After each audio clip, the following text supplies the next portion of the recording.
بسم اللہ الرحمن الرحیم۔ ابو جہل وہ بدبخت کافر تھا جس نے ساری زندگی رسول اللہ صلی اللہ علیہ وسلم کو تکلیف اور دکھ کے علاوہ کچھ نہیں دیا۔ فرعون اور نمرود کی موت کی طرح ابو جہل بھی کتے کی موت مرا۔ حضرت عبد الرحمن بن عوف رضی اللہ تعالیٰ عنہ سے مروی ہے کہ جب جنگ بدر کا میدان لگا ہوا تھا کہ معاذ اور معوذ رضی اللہ تعالیٰ عنہ میرے پاس آئے۔ انہوں نے مجھ سے دریافت کیا کہ چاچا جان ان لوگوں میں سے ابو جہل کون ہے؟ میں نے ہاتھ کا اشارہ کرتے ہوئے ان کو بتایا کہ وہ ابو جہل ہے۔ انہوں نے کہا کہ چاچا جان اس ظالم نے ہمارے نبی صلی اللہ علیہ وسلم کو بہت ہی دکھ اور تکالیف پہنچائی ہیں، اس لیے ہم ابو جہل کو نہیں چھوڑیں گے۔ عبد الرحمن بن عوف رضی اللہ تعالیٰ عنہ فرماتے ہیں کہ جوں ہی میں نے ان بچوں کو ابو جہل کا بتایا تو وہ بچے بھی بجلی کی رفتار کے ساتھ ابو جہل کی طرف بھاگے۔ انہوں نے ابو جہل پر ایک زوردار ضرب لگائی۔ ان کی پہلی ہی ضرب سے ابو جہل اونٹ سے نیچے گر گیا۔ پھر انہوں نے ابو جہل کا پاؤں پر تلوار کا وار کر کے اس کا پاؤں ہی ٹانگ سے الگ کر دیا۔ حضرت معاذ رضی اللہ تعالیٰ عنہ بیان کرتے ہیں کہ یہ سب کچھ ابو جہل کا بیٹا اکرمہ دیکھ رہا تھا۔ اکرمہ نے وار کر کے میرے بازو کو کاٹ دیا۔ میرا بازو کندھے سے لٹک رہا تھا، پھر میں لٹکے ہوئے بازو کے ساتھ بھی بڑی تیزی کے ساتھ لڑ رہا تھا۔ جب بازو نے مجھے بہت ہی زیادہ تنگ کرنا شروع کیا تو میں نے بازو کو اپنے پاؤں کے نیچے رکھا اور زور لگا کر بازو کو تن سے جدا کر دیا۔ حضرت معاذ رضی اللہ تعالیٰ عنہ سے مروی ہے کہ میں نے موقع پا کر ابو جہل پر پھر وار کیا، جس سے ابو جہل کے جسم سے خون کے فوارے جاری ہو گئے۔ ابو جہل کو موت کی گھاٹ اتار کر یہ دونوں بچے رسول اللہ صلی اللہ علیہ وسلم کے پاس جا کر عرض کرنے لگے، یا رسول اللہ صلی اللہ علیہ وسلم، ہم ظالم ابو جہل کو قتل کر آئے ہیں۔ طبری میں بیان کیا گیا کہ ابو جہل ابھی قتل نہیں ہوا تھا بلکہ وہ درد سے چلا رہا تھا، تڑپ تڑپ کر درد سے چلاتے ہوئے موت کا انتظار کر رہا تھا۔ جب جنگ بدر ختم ہوئی تو رسول اللہ صلی اللہ علیہ وسلم نے تمام صحابہ کرام کو حکم جاری کیا کہ ابو جہل کو تلاش کیا جائے۔ سب صحابہ کرام ابو جہل کی تلاش میں مگن ہو گئے۔ حضرت عبداللہ بن مسعود رضی اللہ تعالیٰ عنہ بھی ان میں شامل تھے۔ حضرت محمد صلی اللہ علیہ وسلم نے تمام صحابہ کرام کو ابو جہل کی ایک نشانی بتائی تھی کہ ابو جہل کے گھٹنے پر نشان ہوگا۔ صحابہ کرام رضی اللہ تعالیٰ عنہ نے عرض کیا، یا رسول اللہ صلی اللہ علیہ وسلم، ابو جہل کے گھٹنے پر وہ نشان کس طرح آیا تھا؟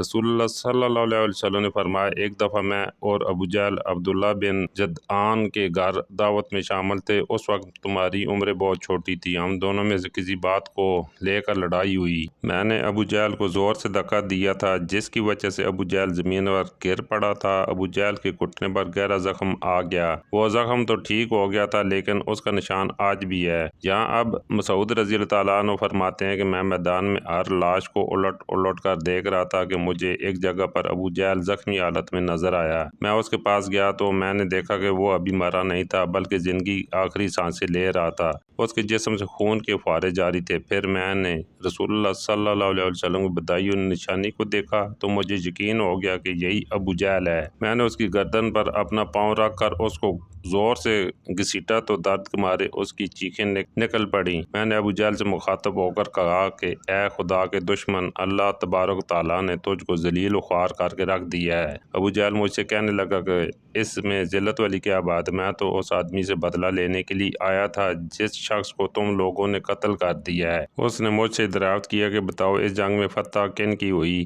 میں نے کہا کہ اس جنگ میں فتح اللہ تعالیٰ کے سچے رسول صلی اللہ علیہ وسلم کی ہوئی ہے۔ پھر اس نے کہا، اے ابن مسعود چرواہے، تو بہت ہی اونچی جگہ پہنچ گیا ہے۔ دوسرا قول یہ بیان کیا جاتا ہے کہ حضرت عبداللہ بن مسعود رضی اللہ تعالیٰ عنہ نے بیان کیا کہ میں نے ابو جہل سے کہا کہ تیرا قاتل میں ہوں۔ ابو جہل نے کہا کہ نہیں، تو اس سے پہلے مجھے کوئی قتل کر گیا ہے۔ ایک قول یہ بھی بیان کیا جاتا ہے کہ جب ابن مسعود رضی اللہ تعالیٰ عنہ ابو جہل کے سینے پر بیٹھ کر کہنے لگے، اے اسلام کے بدترین دشمن، تم تو فرعون سے بھی زیادہ بدبخت نکلے ہو۔ فرعون نے بھی مرتے وقت اپنی غلطیوں کو مان لیا تھا کہ میں غلط تھا، لیکن تم مرتے ہوئے بھی اسلام کے خلاف بکواس کر رہے ہو۔ یہ سن کر ابو جہل نے جواب دیا کہ اپنے آقا محمد صلی اللہ علیہ وسلم کو جا کر میرا یہ پیغام دے دینا کہ ابو جہل تو اس دنیا سے چلا گیا ہے، لیکن وہ یہ پیغام دے گیا کہ حضرت محمد صلی اللہ علیہ وسلم کا سب سے بڑا دشمن میں ہوں۔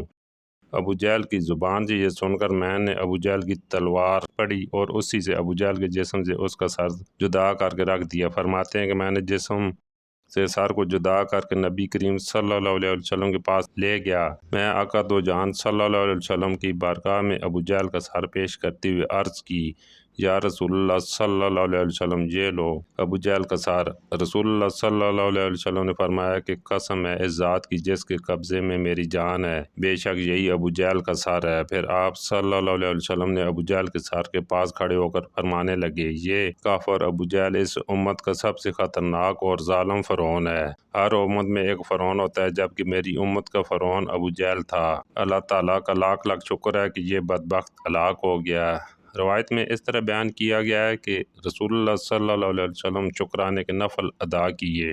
رسول اللہ صلی اللہ علیہ وسلم کے فرمانے پر ابو جہل کی لاش، سر اور قریش کے 24 سرداروں کو ایک کنویں میں پھینک دیے گئے۔ اس کے بعد رسول اللہ 3 دن میدان بدر میں رہے اور جاتے ہوئے اس کنویں پر بھی گئے جہاں کفار مکہ کی لاشیں پھینکی گئی۔ آقا صلی اللہ علیہ وسلم نے کنویں پر کھڑے ہو کر قتل ہونے والوں کو یہ فرمایا کہ اے کنویں میں پھینکی گئی لاشوں، کیا تم نے اللہ تعالیٰ کے وعدے کو پورا ہوتے ہوئے پا لیا ہے؟ اللہ تعالیٰ کا وعدہ سچ ثابت ہو گیا۔ حضرت انس رضی اللہ تعالیٰ عنہ سے مروی ہے کہ رسول اللہ صلی اللہ علیہ وسلم نے آدھی رات کے وقت یہ تمام لاشوں کے نام لے کر فرمایا، اے ابو جہل بن ہشام، اے عتبہ بن ربیعہ۔ اس طرح نبی کریم صلی اللہ علیہ وسلم سب کنویں میں پھینکی گئی لاشوں کے نام لیتے ہوئے فرمایا کہ کیا تم نے رب کائنات کا وعدہ پورا ہوتے ہوئے دیکھ لیا؟ کیا تم نے اپنے خداؤں بتوں کا وعدہ سچ پایا؟ میرے خدا نے جو مجھ سے وعدہ کیا تھا وہ سچ ثابت ہو گیا۔ اس پر صحابہ نے پوچھا، یا رسول اللہ صلی اللہ علیہ وسلم، آپ لاشوں سے باتیں کر رہے ہیں تو حضور